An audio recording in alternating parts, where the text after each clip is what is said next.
فرمایا کیونکہ ہم ایک نبی کے امت ہیں، اور اللہ کے نبی صلی اللہ علیہ وسلم نے ارشاد فرمایا کہ ساری کی ساری قوم جو اس نبی کی امت میں پیدا ہوگی وہ سارے کے سارے لوگ ایک ہی ہوں گے، ان میں کوئی بھی تفرقہ بازی نہیں ہوگا۔ اور چونکہ ہم حفاظ کرام ہیں اور ہمارے دل ایک دوسرے سے ملے ہوئے ہیں، اسی وجہ سے اللہ تبارک و تعالیٰ نے بہتر طریقے سے ہمیں یہاں پر جمع کیا ہے۔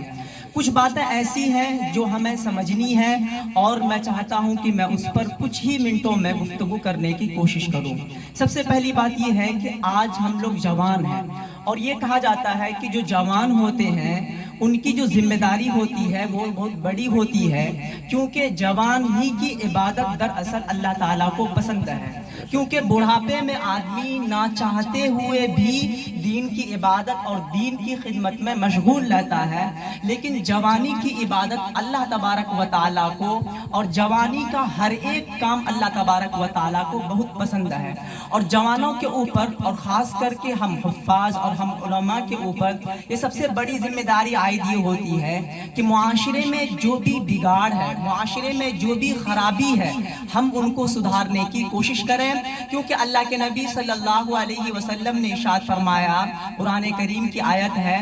کہ اب کوئی بھی نبی اس دنیا میں نہیں آئے گا، الیوم اکملت لکم، کہ آج میں نے دین اسلام کو مکمل کر دیا ہے،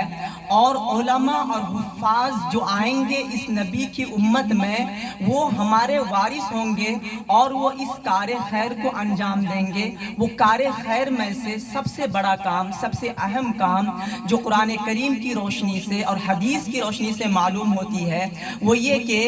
ہم ان کاموں کو کرنے کی کوشش کریں جن کا اللہ تبارک و تعالیٰ نے ہمیں حکم دیا ہے، اور ہم ان کاموں سے خود کو بھی بچائیں اور اپنے پریوار کو بھی بچائیں جن کاموں سے اللہ تبارک و تعالیٰ نے، اللہ کے نبی نے منع کیا ہے۔ اللہ کے نبی صلی اللہ علیہ وسلم کا بھی فرمان ہے، اور اللہ تبارک و تعالیٰ نے قرآن کریم میں ارشاد فرمایا،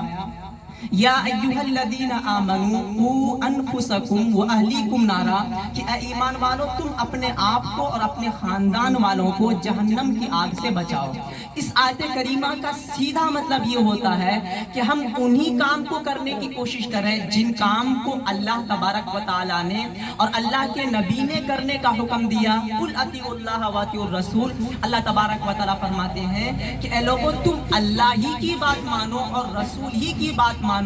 تو مطلب کیا ہوا کہ ہمیں ان کاموں کو خود بھی کرنے کی کوشش کرنی ہے جن کا اللہ نے حکم دیا اور جن کا نبی نے حکم دیا، اور ان کاموں کو خود کو بھی بچانے کی کوشش کرنی ہے جن کاموں سے اللہ تبارک و تعالیٰ نے منع کیا اور جن کاموں سے اللہ کے نبی صلی اللہ علیہ وسلم نے منع کیا۔ اور یہ ہم پر اس لیے ذمہ داری عائد ہوتی ہے کہ ہم حفاظ ہیں، ہم علماء کرام ہیں،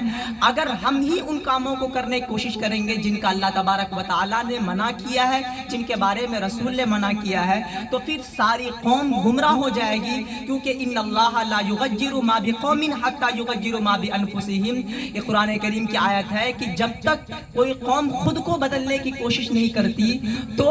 وہ کوئی بھی آدمی آ کر کے اس کو بدل نہیں سکتا۔ تو اسی لیے ہمیں خود کو اپنے آپ کے اندر چینج کرنا ہے، اور ہمیں اپنے ساتھ ساتھ اپنے پریوار کو، اپنے خاندان والوں کو، سب کو لے کر کے اس راستے پر چلنا ہے، کیونکہ حدیث مبارکہ کی روشنی میں یہ بات ملتی ہے کہ ہر ایک آدمی اپنے لیے ذمہ دار ہے، اپنے خاندان کا ذمہ دار ہے، یہاں تک کہ پورے معاشرے اور سماج کا ذمہ دار ہے۔ تو اگر ہمارے معاشرے اور ہمارے سماج میں کوئی غلط کام ہوتا ہے تو اس کا یہ مطلب ہوتا ہے کہ ہم خود بھی اس غلط کام کے ذمہ دار ہیں۔ تو اسی لیے اگر کہیں غلط کام ہو رہا ہے تو ہمیں چاہیے کہ ہم خود اس غلط کام سے بچیں اور اس کو بھی روکنے کی کوشش کریں، کیونکہ اگر ہم نے انہیں کرنے کا حکم دیا تو جو ہے کہ ہم بھی گناہ میں مبتلا ہو جائیں گے، اور حدیثوں میں یہ بھی آتا ہے کہ ہم میں بھی ان سارے گناہوں کا جو ہے کہ بالکل اسی طریقے سے گناہ ملے گا جو وہ کام کریں گے۔ تو اسی لیے ہمیں چاہیے کہ ہم ان کاموں سے بچنے کی کوشش کریں اور اپنے خاندان والوں کو سب کو بچانے کی کوشش کریں، اور سب کو بچانے کے ساتھ ساتھ ہم ایک ہو کر کے اس پورے گاؤں والوں کو سدھارنے کی، سمجھانے کی کوشش کریں، اور ہم بھی جو ہے کہ سدھرنے کی اور سمجھنے کی کوشش کریں۔ دعا کریں کہ اللہ تبارک و تعالی ہمارے دل کو جوڑے اور ہمارے گاؤں کے اندر اتحاد نصیب فرمائے، اور ہمیں ان سارے کام سے بچائے جس کا اللہ کے نبی نے منع کیا ہے، جس کو اللہ تبارک و تعالی نے منع کیا ہے۔ اور ہمیں ان کاموں کو کرنے کی توفیق نصیب فرمائے جس کو اللہ تبارک و تعالیٰ نے حکم دیا ہے اور اللہ کے نبی صلی اللہ علیہ وسلم نے حکم دیا ہے. آمین. وآخر دعوانا الحمدللہ رب العالمین.